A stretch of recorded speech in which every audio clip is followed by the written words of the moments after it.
Welcome to Nanak classes. दोस्तों, Nanak classes के YouTube channel पे आपका स्वागत है। आज 6 फरवरी 2021 और 6 फरवरी 2021 के जितने भी most important Rajasthan current affairs के क्वेश्चन बनते हैं, आज हम उनका डिस्कस करेंगे।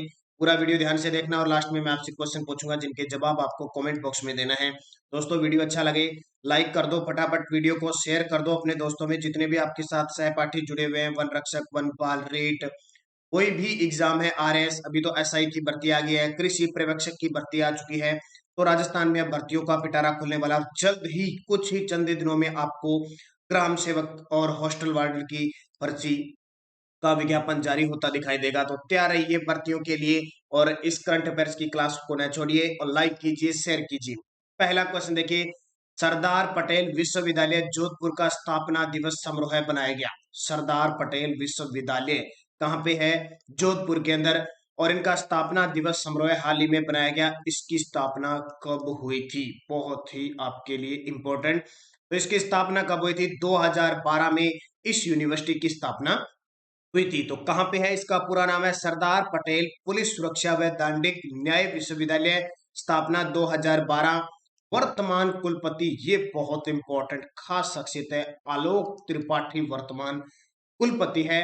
और जो विश्वविद्यालय होते हैं उनके जो कुलाधिपति होते हैं वो राज्यपाल होता है तत्कालीन। तो वर्तमान हमारे राज्यपाल है, 21वें राज्यपाल है राजस्थान के, कलराज मिश्र। और इस समारोह, ये जो स्थापना दिवस का समारोह बनाया गया था, इसके जो मुख्य अतिथि थे वो मुख्यमंत्री अशोक गहलोत थे। इस स्थापना दिवस समारोह में कलराज मिश्र ने राजस्थान पुलिस की खूब प्रशंसा की। उन्होंने कहा कि कोरोना काल में किस प्रकार राजस्थान पुलिस के जवानों ने इतनी मेहनत और इतनी कसम कस के साथ पूरे नागरिकों को संभाले रखा, ये बहुत बड़ी बात थी। सरदार पटेल आता है तो सरदार वल्लभ भाई पटेल के बारे में बातें आपको याद रखनी है। हमारे देश के प्रथम उप प्रधानमंत्री पूछे तो सरदार वल्लभ भाई पटेल थे। हमारे देश के प्रथम उप गृह मंत्री पूछे तो सरदार वल्लभ भाई पटेल थे। और राजस्थान और भारत का एकीकरण करने का श्रेय जो जाता है वो सरदार वल्लभ भाई पटेल को जाता है। उन्हें भारत का विस्मारक कहा जाता है, भारत का विस्मारक कहा जाता है। ये बहुत इंपॉर्टेंट बातें मैंने आपको सारी बता दी किसके बारे में। और उनको सरदार की उपाधि गुजरात में बारदोली सत्याग्रह के दौरान वहां की महिलाओं ने दी थी। तो इतनी चीजें आपके लिए इस क्वेश्चन से बन जाती है सारी की सारी। 2012 में इसकी स्थापना हुई। सरदार पटेल यूनिवर्सिटी है कहाँ पे? जोधपुर के अंदर है। आरपीएससी एसआई का बैच स्टार्ट हो चुका है। जैसे ही राजस्थान में आरपीएससी एसआई की भनक स्टार्ट हुई, अन अकेडमी लेके आ गया आपके लिए जो एसआई आरपीएससी करवाती है एसआई बैच कोर्स। 2 फरवरी से इसकी शुरुआत हो चुकी है और 30 अगस्त तक ये चलेगा, यानी 6 महीने की प्रिपरेशन आपके लिए चलेगी। टॉप एजुकेटर के द्वारा आपको लाइव क्लासें मिलेगी, पीडीएफ मिलेंगे, वीकली मिलेंगे। तो आज ही अन अकेडमी ज्वाइन कीजिए और प्रोमो कोड यूज कीजिए नानक क्लासेज और पाइए छूट भारी भरकम। Nanak classes promo code use करोगे तो कोर्स में आपको 10% की छूट भी होगी, लाइव क्लासें भी आपको प्राप्त होगी। तो आज ही इस अन अकेडमी ऐप को प्ले स्टोर से या वीडियो की डिस्क्रिप्शन में लिंक है, वहां से आप डाउनलोड करके और इसका फायदा उठा सकते हो। दूसरा क्वेश्चन देखिए, राजस्थान में किस योजना के तहत भिक्षावृत्ति में लिप्त लोगों को कौशल प्रशिक्षण दिया जाएगा? राजस्थान में एक योजना चलाई जाएगी जिसमें जो भिक्षावृत्ति में जो लिप्त लोग हैं जिनका काम ही भिक्षा मांगना है, उन्हें प्रशिक्षण दिया जाएगा स्पेशल, और सब रोजगार के लिए इन्हें प्रेरित किया जाएगा। तो वो योजना है भोर योजना। कौन सी? भोर योजना। उनके लिए नया एक सूर्य की किरण लेके आएगा, उन्हें नया चीजें, यानी राज्य में कौशल विकास विभाग द्वारा, राज्य में कौशल जो विकास विभाग है उसके द्वारा भिक्षावृत्ति में लिप्त लोगों को हुनरबंद बनाने के लिए भोर योजना चलाई जाएगी। यानी उन्हें प्रशिक्षण दिया जाएगा। कितने? 3 माह का कौशल प्रशिक्षण दिया जाएगा। और प्रतिदिन देखो, जब 3 माह का कौशल प्रशिक्षण दिया जाएगा तो प्रतिदिन 225 रुपये भत्ता भी दिया जाएगा। जैसे नरेगा के अंदर जो मजदूरी होती है ना, 220 रुपये वर्तमान में कर रखे, वैसे भत्ता भी दिया जाएगा और खाने रहने की व्यवस्था भी की जाएगी कौशल प्रशिक्षण के दौरान। कितने महीने का है? 3 महीने का ये कौशल प्रशिक्षण है। और हाल ही में इसी कौशल विकास विभाग ने समर्थ योजना, राज क्विक योजना और सामर्थ्य योजना, कल के वीडियो में मैंने आपको बताई थी, तीनों लॉन्च की थी। तो वो भी कौशल विकास से संबंधित है। और ये योजना है भोर योजना, भिक्षावृत्ति में लिप्त लोगों को प्रशिक्षण देने के लिए है। और अभी हाल ही में बजट में घोषणा हुई थी पिछले बजट में कि किस शहर को भिखारी मुक्त किया जाएगा? तो आपका उत्तर हो जाएगा जयपुर को जल्द ही भिखारी मुक्त जिला या शहर घोषित किया जाएगा। तो ये आपके लिए इंपॉर्टेंट क्वेश्चन बन जाता है। तीसरा क्वेश्चन देखिए, हाल ही में जलवायु बल अंटार्कटिका अभियान टीम की सदस्य रूप में भारत का प्रतिनिधित्व करने वाली राजस्थान की महिला है।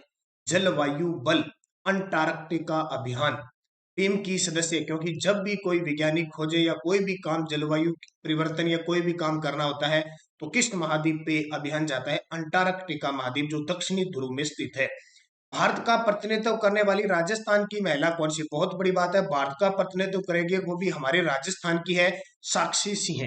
कौन है? साक्षी सिंह। और जिला के श्री गंगानगर की साक्षी सिंह जलवायु बल अंटार्कटिका अभियान टीम के सदस्य के रूप में भारत का प्रतिनिधित्व करेगी। और इसकी स्टार्टिंग हो चुकी है 5 फरवरी 2021 से। इस अभियान की शुरुआत गोवा तट से हुई है। अब हम इमेज में देखते हैं साक्षी सिंह, श्री गंगानगर जिले की कौन सी है साक्षी? तो ये है साक्षी सिंह, जो हमारे भारत में राजस्थान की तरफ से श्री गंगानगर जिले की है। बात आती है अंटार्कटिका महाद्वीप की, तो ये दक्षिणी ध्रुव में महाद्वीप है। ये श्वेत महाद्वीप है, ठीक है। श्वेत यानी बर्फीला महाद्वीप है, जनशून्य महाद्वीप है, जनसंख्या नहीं है बिल्कुल भी, जनशून्य महाद्वीप है। और वैज्ञानिक शोध केंद्र यानी विज्ञान को समर्पित यह है। क्यों है? क्योंकि यहाँ पे आए दिन कोई ना कोई केंद्र, अनुसंधान केंद्र स्थापित किया जाता है। जैसे हमारे भारत का पहला शोध केंद्र 1983 में दक्षिणी गंगोत्री स्थापित किया गया, फिर दूसरा 1989 में मैत्री स्थापित किया गया, और अब जो स्थापित किया गया वो कौन सा किया गया? भारती। तीनों याद रखना, भारती, मैत्री और दक्षिणी गंगोत्री, ये तीनों भारत के अनुसंधान शोध केंद्र है। कहाँ पे? अंटार्कटिका महाद्वीप पे। जनशून्य है, गतिशील महाद्वीप है जगह, क्योंकि बर्फ पिघलती रहती है इसलिए इसको गतिशील महाद्वीप भी कहते हैं। जनसंख्या बिल्कुल भी नहीं पाई जाती है। और पूछे कि हमारे भारत के पहले व्यक्ति कौन गए थे, तो डॉक्टर गिरिराज सिंह दक्षिणी ध्रुव पर पहुंचने वाले प्रथम भारतीय थे। तो इतनी चीजें आपके लिए इंपॉर्टेंट बन जाती है। अगला क्वेश्चन देखिए, राजस्थान के किस होटल को अंतरराष्ट्रीय कांडे नास्ट ट्रेवल रीडर चॉइस अवार्ड 2020 की सूची में भारत का सर्वश्रेष्ठ होटल बताया है? राजस्थान का एक होटल है जिसको अंतरराष्ट्रीय कांडे नास्ट ट्रेवल रीडर्स चॉइस, देखिए बहुत सारी मैगजीन होती है, बहुत सारे अवार्ड होते हैं, बहुत सारे सर्वे होते हैं, बहुत सारी संस्था होती है, वो किसी ना किसी रूप में सर्वे करती रहती है। तो ये है कांडे नास्ट ट्रेवलर रीडर्स चॉइस। 2020 में भारत का सर्वश्रेष्ठ होटल है वो है रामबाग पैलेस। रामबाग पैलेस जयपुर के अंदर, बहुत बड़ी बात, पूरे भारत में हमारे राजस्थान के जयपुर जिले के रामबाग पैलेस को भारत के टॉप होटल्स में प्रथम स्थान दिया है। और विश्व के सर्वश्रेष्ठ होटल्स में 15वीं रैंक दी गई है। विश्व के टॉप होटल्स में 15वीं रैंक दी गई है, ये बहुत बड़ी बात है। तो आपको दर्शन करवाते हैं किसके? रामबाग पैलेस के। ये है रामबाग पैलेस होटल, जिसको पूरे भारत में प्रथम स्थान पे स्थान दिया। सीधा एक क्वेश्चन आ सकता है, रामबाग पैलेस कहाँ पे है? तो आपका उत्तर हो जाएगा जयपुर। तो ये आप सारी इंपॉर्टेंट बातें याद रखना। सिरिस का पैलेस कहाँ पे है? तो अलवर के अंदर स्थित है। अगला क्वेश्चन, न्यूयॉर्क की एक प्रतिष्ठित मैगजीन ने देश के किस राज्य को वैश्विक निवेशकों के लिए बेहतर स्थान बताया है? न्यूयॉर्क अमेरिका के अंदर है, हडसन नदी के किनारे है, और वहां की एक प्रतिष्ठित मैगजीन है जिसने देश के किस राज्य को वैश्विक निवेशकों के लिए बेहतर स्थान बताया है? ये हमारा प्यारा राजस्थान है, इसको बताया है। 2020 में व्यापार करने और निवेश करने के लिए भारत को दुनिया के 5 शीर्ष देशों की श्रेणी में शामिल किया। एक तो इस न्यूयॉर्क की एक मैगजीन ने कहा कि 2020 में व्यापार करने के लिए और निवेश करने के लिए टॉप 5 में भारत को शामिल कर लिया। और पूरे भारत में टॉप पे किसको माना है? राजस्थान को माना है। किस क्षेत्र में? जो ईच ऑफ डूइंग बिजनेस है, बेहतर भूमि आवंटन प्रक्रिया है, सिंगल विंडो क्लियरनेस मैकेनिज्म के कारण यह रैंक मिली है। तो ये बहुत बड़ी बात है हमारे राजस्थान के लिए कि न्यूयॉर्क की एक मैगजीन ने हमें हमारे भारत में सर्वश्रेष्ठ निवेशक और व्यापार करने के लिए उत्तम माना है। तो राजस्थान इंपॉर्टेंट बात बन जाती है। राजस्थान दिवस कब मनाया जाता है? 30 मार्च को। और राजस्थान स्थापना दिवस आपसे पूछे तो आपका उत्तर हो जाएगा 1 नवंबर को। ये दोनों बातें आपको याद रखनी।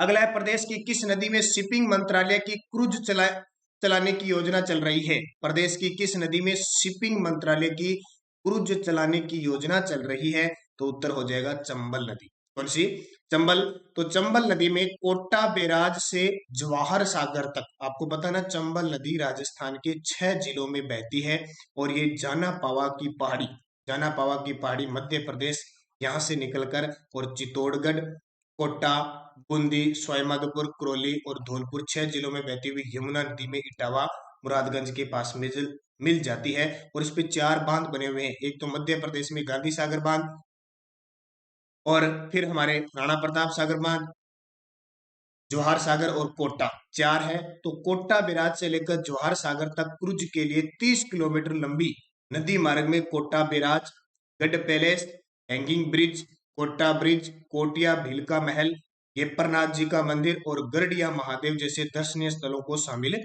किया गया। यानी कोटा, ये चंबल बैराज यानी चंबल फ्रंट बनाया जा रहा है जिसपे बहुत सारे दर्शनीय स्थलों का निर्माण है और लोग एक साथ सभी के दर्शन कर सकते हैं। इस प्रकार की ये मंत्रालय शिपिंग मंत्रालय के द्वारा चलाया गया। नहीं, कहने का मतलब एक जलयान जो होगा, जो शिप होगी वो चलेगी और सबके दर्शन एक साथ आपको हो जाएंगे। टोटल के टोटल जितने, यानी एक ही ब्रिज पर बने हुए हैं जैसे ये, ठीक है, यहाँ से जाएगी तो आप सबके दर्शन कर सकते हो। जैसे कोटा बैराज बांध का कर सकते हो, गढ़ पैलेस का कर सकते हो, हैंगिंग ब्रिज का कर सकते हो, कोटिया बिल का जो महल है उसका कर सकते हो, गेपरनाथ मंदिर ये। और हाल ही में कुछ दिन पहले मैंने आपको बताया था कि राजस्थान का कौन सा शहर भीड़ मुक्त शहर घोषित होगा, यानी भीड़ से मुक्ति मिलेगी क्योंकि ये सारी चीजें वहां पे बन रही है, तो वो कोटा होगा। तो ये आपके लिए इंपॉर्टेंट, चंबल नदी राजस्थान की बारहमासी और सदाबहानी और हम सबसे बड़ी अपर्दन उत्खाद भूमि भीड़ भूमि वाली नदी है, सबसे बड़ी लंबी नदी है डेल्टा। बॉलीवुड में खिलाड़ियों पर बायोपिक बनाने में राजस्थान की किस खिलाड़ी पर बायोपिक बनेगी? बहुत इंपॉर्टेंट, बॉलीवुड में खिलाड़ियों पर बायोपिक बन रही है। जैसे आपने साइना नेहवाल, मिताली राज, महेंद्र सिंह धोनी और बहुत सारे खिलाड़ियों पर बायोपिक बनती देखी है, फिल्में देखी है। अब राजस्थान की किस खिलाड़ी पर बायोपिक बनेगी? तो ये बनेगी भक्ति शर्मा। किसकी? भक्ति शर्मा, खूब भक्ति की है भी इसलिए इनकी बायोपिक बनेगी। तो बॉलीवुड में खिलाड़ियों पर बायोपिक बनाने के ट्रेंड में badminton star Saina Nehwal, cricketer Mithali Raj, लोगों को तो जानते हो बहुत खास है राजस्थान के। अब इनके बाद राजस्थान में अब उदयपुर की जलपरी भक्ति शर्मा का नाम भी शामिल। बहुत गौरव की बात है, हमारे राजस्थान के उदयपुर जिले की भक्ति शर्मा। भक्ति शर्मा देश की पहली अंतर्राष्ट्रीय तैराक होगी जिनके जीवन पर आधारित फिल्म बनेगी। अब आपको हम इमेज पे दिखाते हैं, ये है भक्ति शर्मा। इनकी 2 खासियत ध्यान रखना। 2006 में महज 16 वर्ष की आयु में इंग्लिश चैनल पार करने वाली विश्व की सबसे कम उम्र की तैराक है भक्ति शर्मा। और एक और 2000, इसके अलावा 2015 में इनके द्वारा अंटार्कटिका महाद्वीप में 1 डिग्री सेल्सियस तापमान से भी, 1 डिग्री सेल्सियस से कम तापमान था और इन्होंने 1.4 मील की दूरी 52 मिनट में तैरकर विश्व रिकॉर्ड बनाया था। भक्ति शर्मा हमारे राजस्थान की जल परी भक्ति शर्मा उदयपुर की है। तो इन पे क्या बनेगी? बायोपिक बनेगी। बहुत खास क्वेश्चन है आपके लिए, याद रखना। एक और है अपूर्वी चंदेला, ये राजस्थान की निशानेबाज है। गौरव सिंह भी, ये भी तैराक है। स्वाति दूधवाला, ये तीरंदाजी से संबंध रखती है। 8वां क्वेश्चन देखिए, हालांकि ओल्ड है लेकिन आपके लिए बहुत इंपॉर्टेंट होगा। अपूर्वी चंदेला, रजत चौहान और संदीप सिंह मान को किस वर्ष अर्जुन पुरस्कार से सम्मानित किया गया? अपूर्वी चंदेला, रजत चौहान और संदीप सिंह मान को किस वर्ष अर्जुन पुरस्कार से सम्मानित किया गया? तो आपका उत्तर हो जाएगा 2016। देखो एग्जामिनर इस प्रकार के क्वेश्चन पूछ लेता है, कोई भी अर्जुन पुरस्कार है, राजीव गांधी पुरस्कार है जो मिले हुए हैं, उनसे क्वेश्चन पूछता है। तो 2016 में मिला। अब मैं बता देता हूं 2013 से किस किस को, राजस्थान के खिलाड़ियों को अर्जुन पुरस्कार प्राप्त हुए हैं। अर्जुन पुरस्कार की शुरुआत 1961 से हुई थी, ध्यान रखना। 2013 में हमारे राजस्थान के शतरंज खिलाड़ी अभिजीत गुप्ता, उनको मिला। 2016 में अपूर्वी चंदेला, रजत चौहान, जो दोनों ही ध्यान रखना किस खेल से संबंध रखते हैं, निशानेबाज हैं। और संदीप सिंह मान, ये पैरा एथलीट है, इन्हें मिला। 2018 में कर्नल रवि राठौड़, ये कल परसों मैंने बताया था, पोलो खेल के लिए इन्हें मिला। 2019 में सुंदर सिंह गुर्जर ये करौली के हैं, ये भी पैरा एथलीट, भाला फेंक जेवेलियन थ्रो 2019 में मिला। और 2020 में, ये तो याद ही रखना है, संदीप चौधरी पैरा एथलीट भाला फेंक है, झुंझुनू जिले से संबंध रखते हैं, इन्हें अवार्ड मिला। ये सारे इंपॉर्टेंट है, कब भी एग्जाम में पूछे जा सकते हैं। और आपसे पूछे आज तक हमारे राजस्थान के कितने खिलाड़ियों को राजीव गांधी खेल रत्न पुरस्कार मिला है, तो दो। एक तो है देवेंद्र झाझड़िया और दूसरे हैं जो वर्तमान में सांसद है राज्यवर्धन सिंह राठौड़। इन दो व्यक्तियों को राजीव गांधी खेल रत्न पुरस्कार मिल चुका है। तो ये दोनों क्वेश्चन आपको याद रखने हैं। अब पिछले वीडियो का क्वेश्चन था वज्र प्रहार सैनिक युद्धाभ्यास राजस्थान के किस जिले में होगा, तो महाजन बीकानेर में होगा। सही जवाब आपका सभी विद्यार्थियों का था। बहुत बहुत धन्यवाद उन सभी को।